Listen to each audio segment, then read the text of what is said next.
Gentlemen, Marines, soldiers, sailors, anybody listening, this is Irreverent Warriors. Thank you for being here.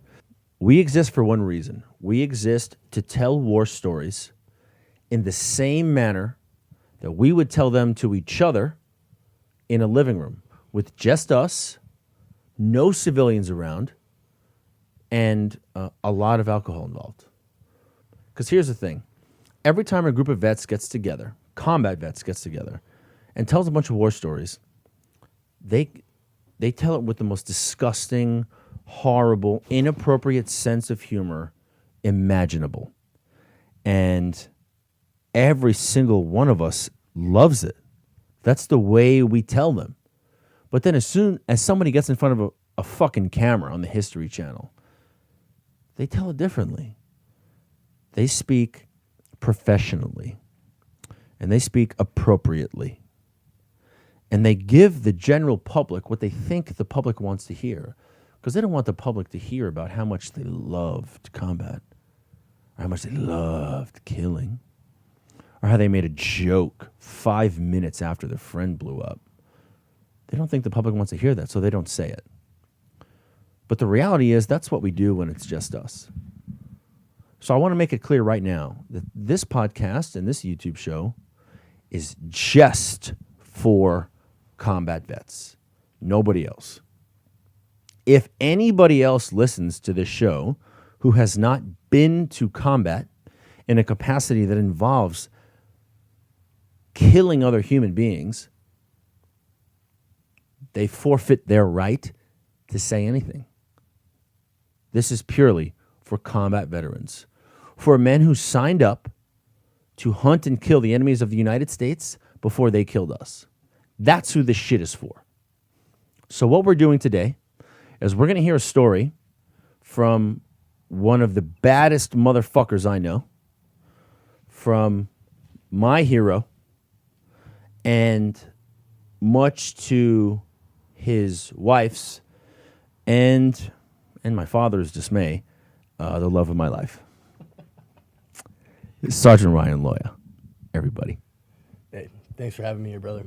It's my pleasure. So, where do I start? How about right before Marja? Let's go there. So, okay. So we'll go back in time to 2010.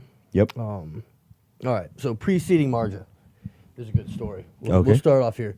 So we get back from the 31st MEU, 2-5, Fox Company, Black Hearts.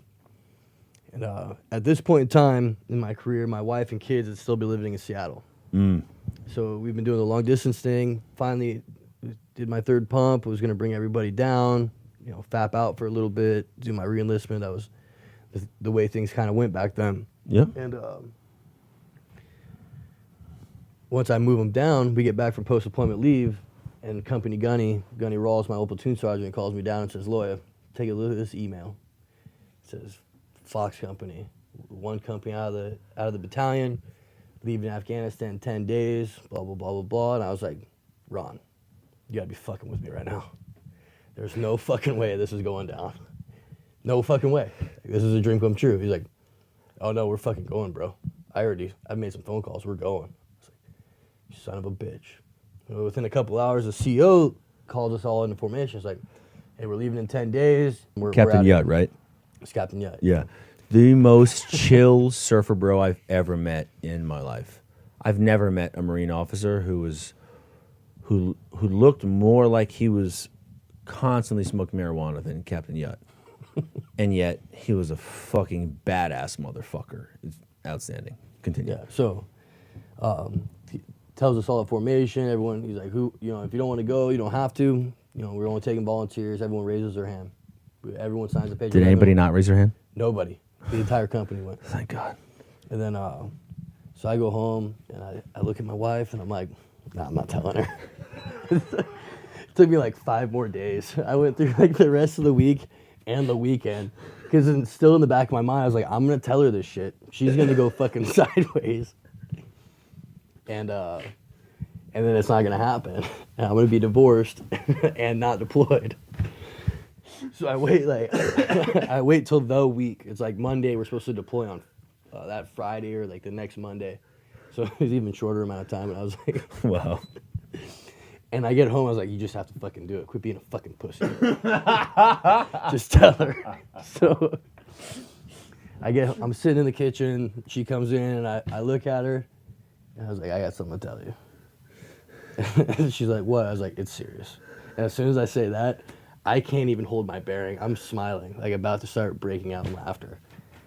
And I was like, I'm leaving Afghanistan on Monday. And she goes, no, you're kidding. I was like, no, I'm fucking serious. This is really happening, and there's nothing I can do about it. And I start hysterically laughing. She starts hysterically crying.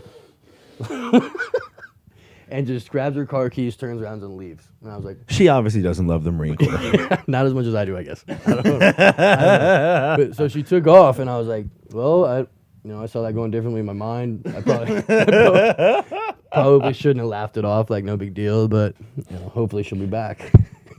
About 4 hours later or so, she shows back up, and she's pissed, but we made it through it, I guess. So we deploy, we get to Marja. 6 Marines that was there sent us down to like the southeast corner on Jessica and Warthog, and there was nobody there. It was just us, and we had Bravo and Alpha Company to our north. So we started doing our patrols, and one thing led to another. And, it was what you would expect out of combat every day. It was a good time. What'd you expect, or what you'd hope? What I always hoped. I guess for me it worked out well. Some of the other guys it wasn't what they were hoping for, but We're getting shot at every day. oh my, yeah, they know who they are. That's not who Ryan Lawyer is. It's like, So- thank God we got in a firefight today. As we're patrolling, as everyone that's been in Afghanistan knows, it's constant fucking bombs on the ground, everywhere. Yeah, that fucking blows. It's annoying. It's just fucking irritating because you're trying to go somewhere, you're trying to kill somebody, and then you have a fucking bomb on the ground. Lame. And then in Marja, EOD was so spread out that if we were trying to get EOD support, it was days before anyone would come out, if anyone would come at all. So it just became common practice to mark and bypass. Ooh, Find it, mark, bypass. And then it came to a point where there was a couple of them that we'd mark, bypass, and then we'd find the same fucking one. It was just displaced on us, put somewhere else.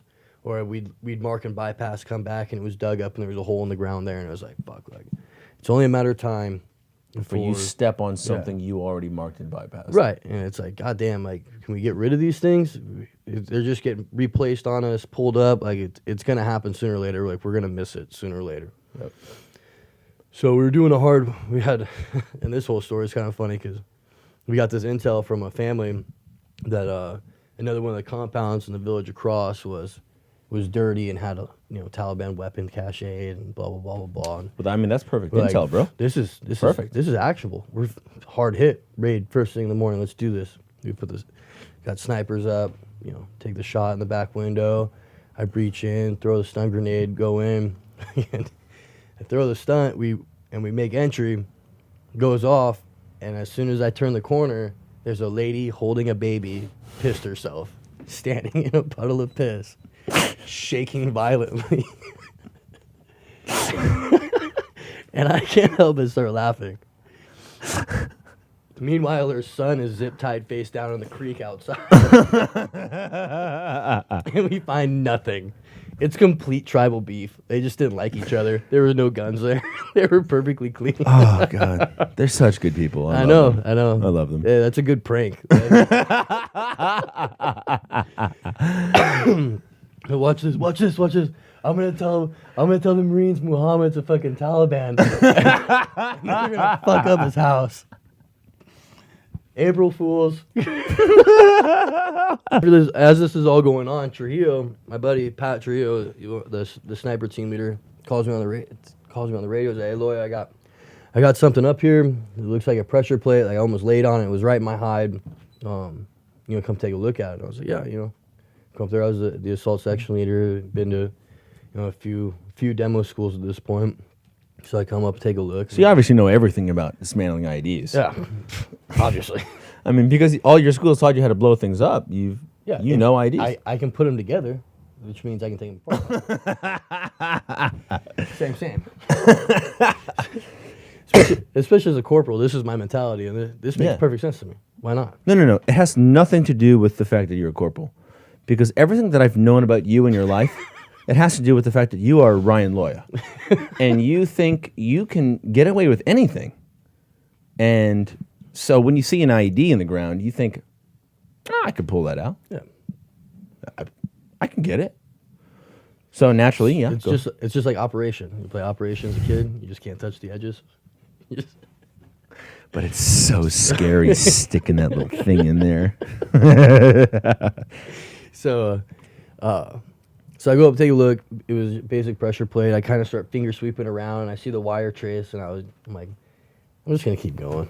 What's the worst that's gonna happen? It blows up. Everyone else is back. I'll be okay, or I won't if I'm dead. That's the easy part. I'm dead. I take a dirt nap. It's everyone else's problem. So it's kind of. And as I keep going, I bury it. I can see the canister. I can see the wires, the power source. I kind of have everything cleared out. And I was like, dude, I got this. I got this. Yeah, absolutely. I'm talking to my platoon sergeant. He's like, hey, that's not a kitten you're playing with. Like, be careful. I was like, no, I got this. Like, this is happening. Trust me, bro. So I take it apart, cut the wires, take it out, pull it out of the ground, kind of set it there and look at it for a second. Like, did that really work? No fucking way. This fucking worked. So I feel like a champion. I'm like, hell yeah. So I take all that, pack it up. I got the pressure plate through my camelback, and I'm fucking carrying this 30-pound charge in my arm. And I'm like, yeah, killed that one. EOD my motherfucking ass. EOD who? I get back to the PB. And I'm like, dude, my platoon commander's going to be so proud of me. He's going to write me an award, give me a high five. Fucking Comm V right there. Hell yeah. Fuck no. I walked to the gate immediately. Loya, who the fuck do you think you are? You're trying to get us all relieved? God damn it. Well, of course. He's worried about his career, man. Yeah. Career takes precedence. Captain Story's a good guy. I still talk to him quite a bit. He was a good dude. He was concerned about us. He was being a good lieutenant at the time. I'm just being an asshole. I'm sorry, Captain. I support you. I support you, Captain Story. Good dude. Anyhow, he's out now. He's doing good things. Just me being me, I was like, yeah, absolutely, sir. Totally understand. Turn around like, fuck that. I'm doing that again. So after a couple more attempts, good attempts, things were going good. Started to get comfortable with it. Thought, I had this down. I was getting it down. Yeah, you got it. You got it like EOD's got it, bro. Yeah, fucking. I don't know why they go to school for 6 months. 6 months a year. It's fucking waste of time if you ask me. just teach yourself. Yeah. OJT. Yeah, exactly. So we had patrol. It was May 14th. Where just a normal security patrol, 6-7 clicks, in out back, no big deal. And we're RTB. We're about a click out from the PB, and my point man Graves finds a pressure plate in the road. Real loose sand, real loose dirt. Started to get exposed. Normal yellow tape, like normal, stereotypical fucking standard shit. Yeah, no big deal. So we cordon it off, do our thing, push up. Get with the point man. We kind of sweep around to see if there's any secondaries. Start pushing everybody back. I take the CMD, go down the wadi. And it was an ASR called Warthog, and just off to the right side of it was a wadi, pretty sizable, like pretty much like a river almost. And so I push down on the bank of the wadi, looking for the power source, and pick one up. Go down, find it. Stack of D cells, and then but as I started kind of clearing and finger sweeping around, there was another set of wires coming out and up. I wasn't on the wire trace I had to the explosives. So there's something weird, but it wasn't really connected to anything. It was just sticking up. So I cut the power source I did have, and that it was just weird. There's something weird about it with that extra set of wires. And I kind of tried to trace around, but I couldn't find it. It was just something weird about it. So I was like, you know what, just everybody back up. I'm gonna get out of here. I cut the power source we did have, so we should be able to bypass this one. I'm not fucking with it any farther. As soon as I go to stand up and get away from it, the main charge on the road goes off. So the only thing we can assume is that was like a RC device. And that was like an antenna, I guess, sticking up or something. But anyhow, once the charge went off, I don't really remember anything after that. Everything was just black. I couldn't move. My mind was still functioning at that point, but I couldn't move. I didn't know what was going on. Well, no, I knew what happened, but you can't move. You can't You're see. thinking- You can't breathe. You're thinking, I'm dead. I just got blown up. I'm in my mind going, "Yep, you're dead." Fuck. Everything's shutting down. Oh God, my wife's gonna be so mad at me. I don't even know what I was thinking, but I was like, that was the only thought I can remember was like, this is it. I'm dead. Everything's shutting down. And then just as like Good night, world. came to peace with it. Good night, moon. Yeah. It was like looking down a long tunnel and that little like spot of light, and it just starts opening up.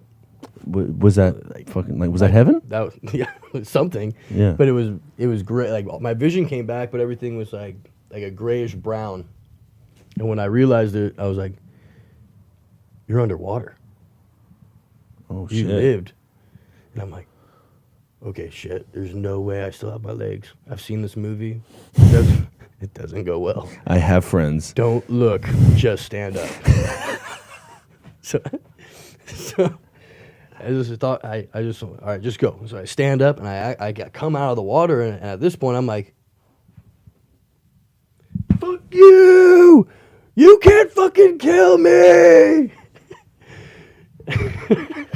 And then you just start fucking shooting your rifle in the air. No, and then immediately I went for my rifle, and I was like, "Oh, fuck, I don't have a fucking gun." And I go back down underwater, and I'm scraping the bottom of the river, and I catch the front sight post, and it's just Swimming.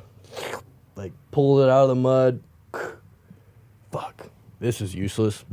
So now I'm standing in the middle of nowhere, Afghanistan, with a completely useless weapon, soaking wet, just been blown up, and my adrenaline's like flowing through, just pumping to where I'm shaking so hard. I'm like, all right, I'm all right, or I'm all right.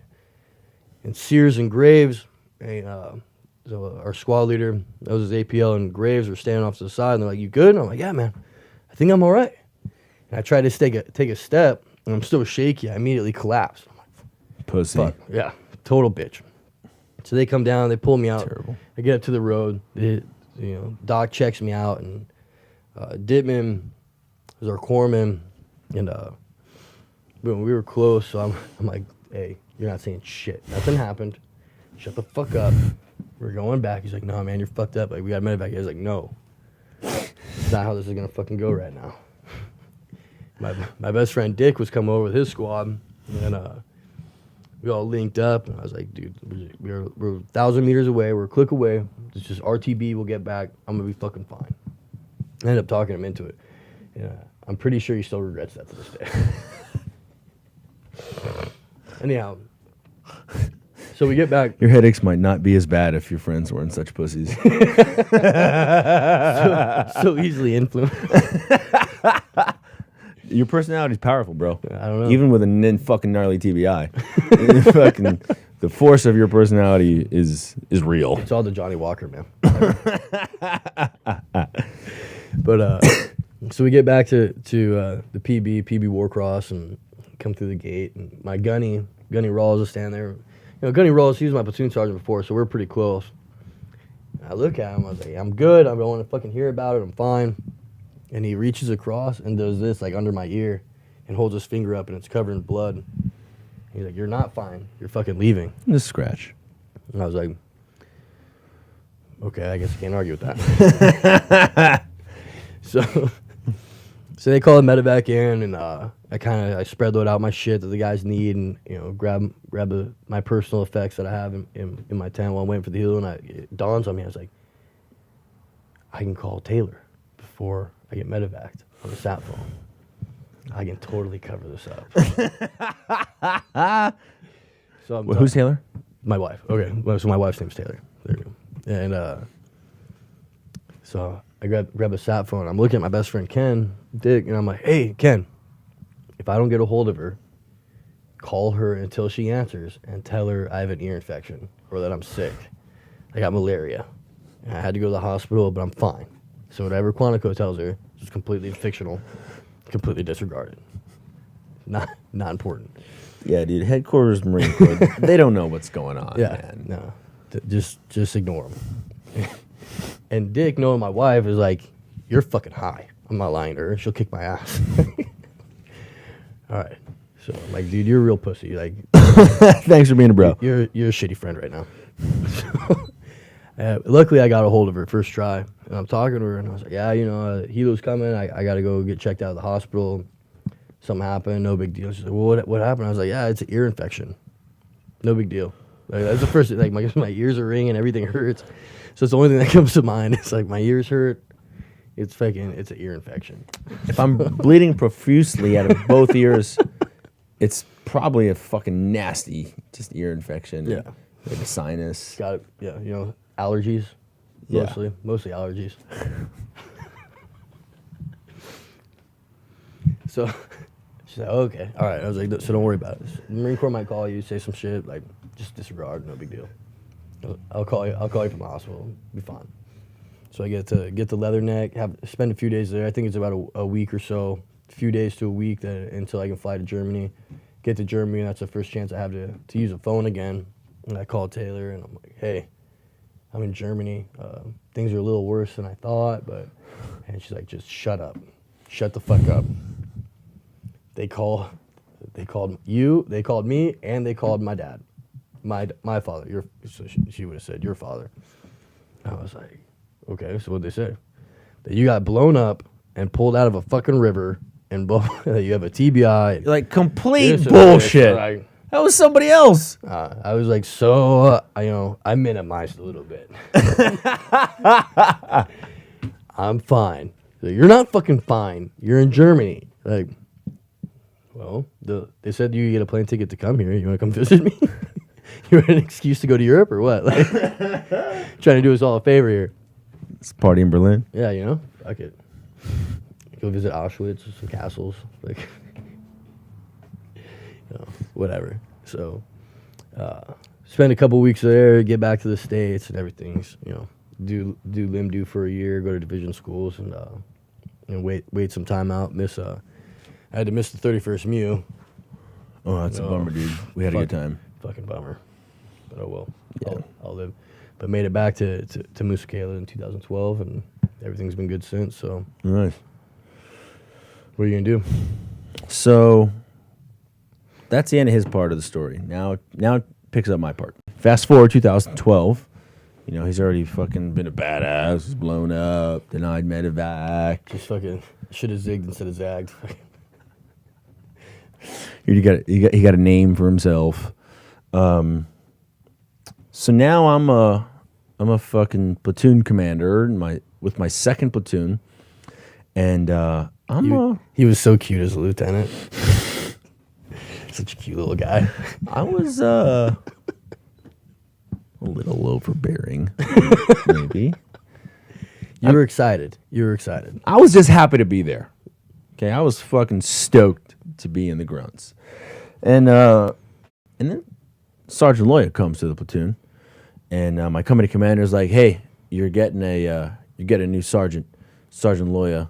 This guy's a fucking badass. He was Fox Company before for years. He did like 3 deployments with Fox Company, and you're gonna he's gonna do amazing things for your platoon." And I was just like, "Yes, fuck yeah." So Loya shows up, and he comes in, and we talk for like, I don't know, an hour. Yeah, probably. At the least an hour. And he didn't tell me this fucking, his crazy fucking Purple Heart story. He told me just a bunch of other shit. And what I gathered from him while I was talking to him was like, fuck yeah, this guy can fucking run shit. And at the time, I was really interested in going for fucking long beach runs and surfing. And knowing that I had a really competent NCO was just very exciting to me. So at the end of this fucking long spiel that he comes to me, or that he tells me, He goes, look, you know, I got the utmost respect for you, sir. I know you're very good at your job. He was so professional. I was thirsty, sorry. I know you're very good at your job and all, sir, but you know, honestly, sir, you can let me have the platoon from here. I'll go ahead and take the platoon because I got a lot of payback on my mind. And I looked at him and I'm just like, Looked at my watch and it's about time for a beach run. All right, Sergeant Loya. The platoon is yours. So I left base, went for a run, and came back about 3 months later, right before we deployed. And then we go to fucking Afghan, or should I say Shitganistan, and we've really fucking become besties. I mean, we were like, you know, pretty separate. He was busy fucking getting acquainted with his platoon, and I was busy running and surfing, so you know we didn't have much time to hang out. But in Afghanistan we had plenty more time to hang out, and we became really fucking close. So I always ask Loya, like, "Hey Loya, fucking let's lift at like 1 today, dude," and he'd go, yeah, sir. Let me just talk to some of the sergeants real quick, because well, I think they might have wanted to live with me. And we're like, all right, yeah, sure, do your thing. He'll come back an hour later. All right, hey sir, we'll lift at 1. And then 1 o'clock comes around. Fucking Loya and I are hammering weights in the gym, and some of the fucking sergeants come around. The sergeants come up and look over. Hey Loya, you and LT having fun? He was like, yeah, sorry, fucking, he lifts more weight than you guys. Don't be mad at me because you guys are fucking weak. They're like, yeah, fuck you, Loya. Fuck you. It was always Sug. Sug and Barba were always fucking Sug was the fucking worst. So then there were times where he'd be like, hey, sir, look, I'd love to lift some weights with you, but the sergeants are really mad at me, and I got to spend some time with them or I'm going to lose a lot of cred. And I'd be like, I understand. They're calling me a fraternizer.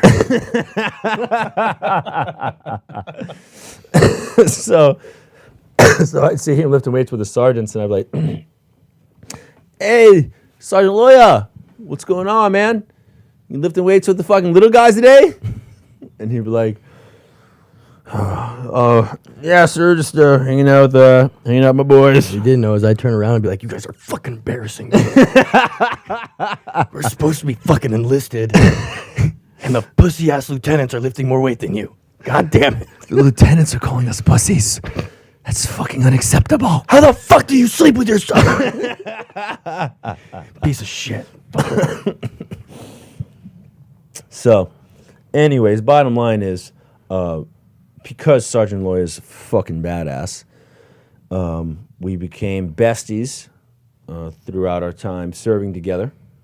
And then when we came back from Afghanistan, we threw a party together.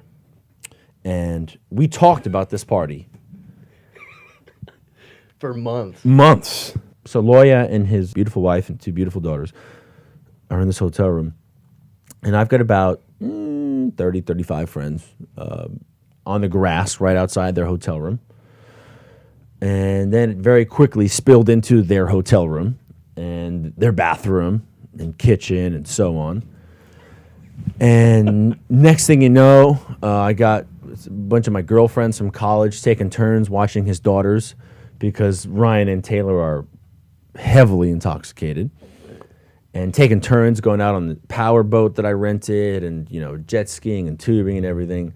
And it ended up being an epic fucking day. Like it was just outstanding. I don't know what it is about college girls and kids, but they're like natural babysitters. No, They just want to play with little girls, and it's like, the best. it's perfect. It's perfect. No, it works out marvelously. And then plus all the high school girls we had there, they weren't trying to babysit. They were just trying to hook up with the fucking older guys, and It's weird how that happened. that worked out in everybody's favor too. Just kidding, nerds. There were no high school girls there. Chill the fuck out. Anyways, bottom line is Sergeant Loya quickly became my fucking hero and my fucking boyfriend at the same time. So that was a big conflict between me and his wife, and we're still actually going to counseling to work that out. But everything's going to be good in the end, I promise. And I'm just very grateful to have Sergeant Loya on the show. So now that we've heard his story, I want to make a dedication. So every single one of these podcasts that we do, the intention is to make veterans laugh, make veterans feel nostalgic, and then make veterans connect with each other. Don't you dare listen to one of these fucking podcasts. Don't you dare watch one of these videos and not text one of your bros by the end of it, okay? We want to bring guys together. Because what happens when guys get out, after they've done all this fucking crazy shit, is they get really fucking lonely. They get lonely because the only people they're around is their family.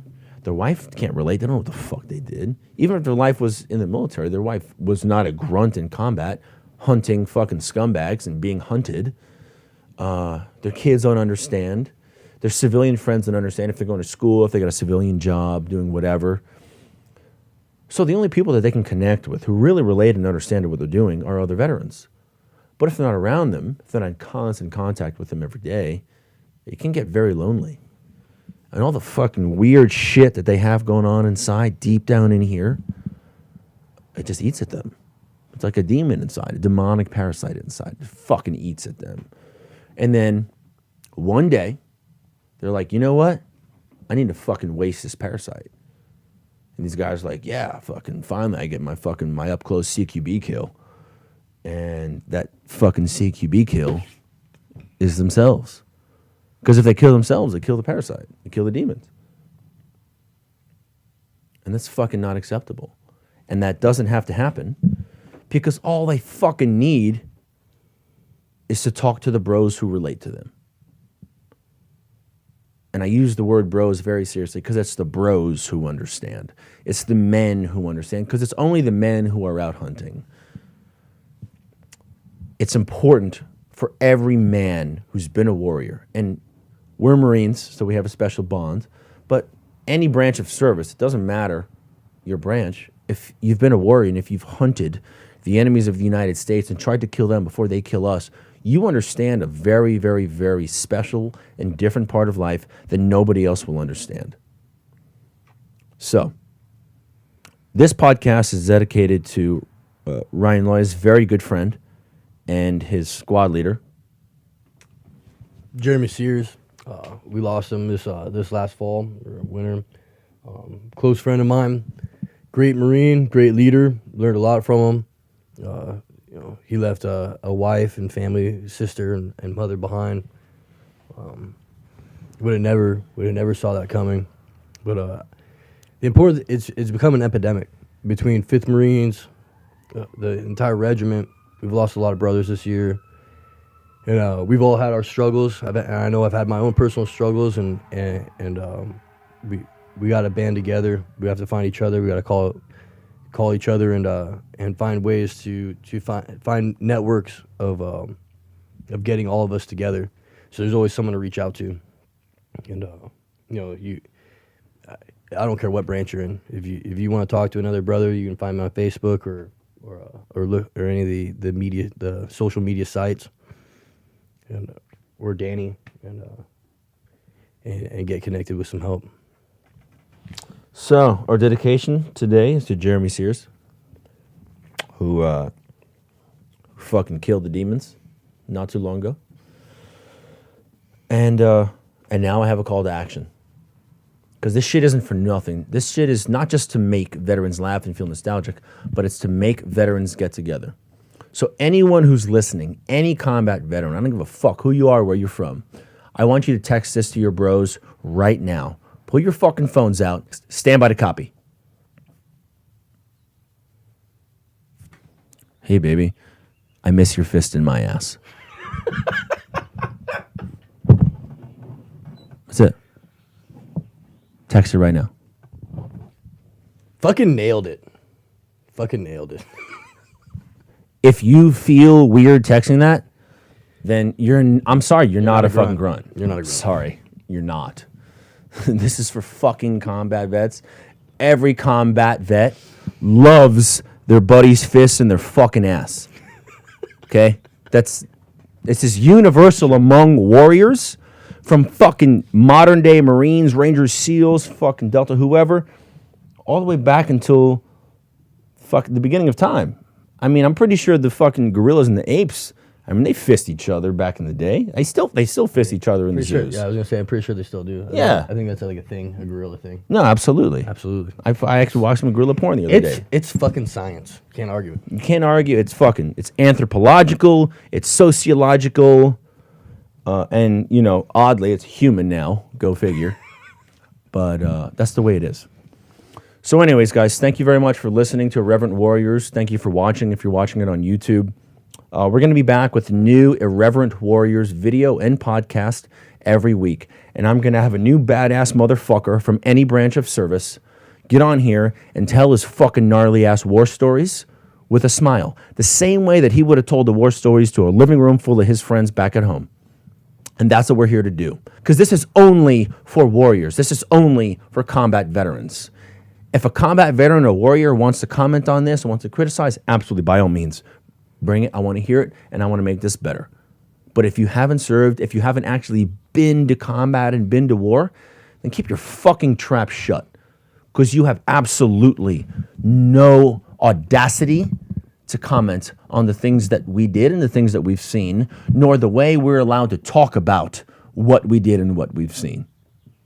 So, I conclude with that. Thank you again for watching Irreverent Warriors. Sergeant Ryan Loya, it's been a fucking honor to have you here, bro. Always a pleasure. Always a pleasure. You guys take care. Till next time.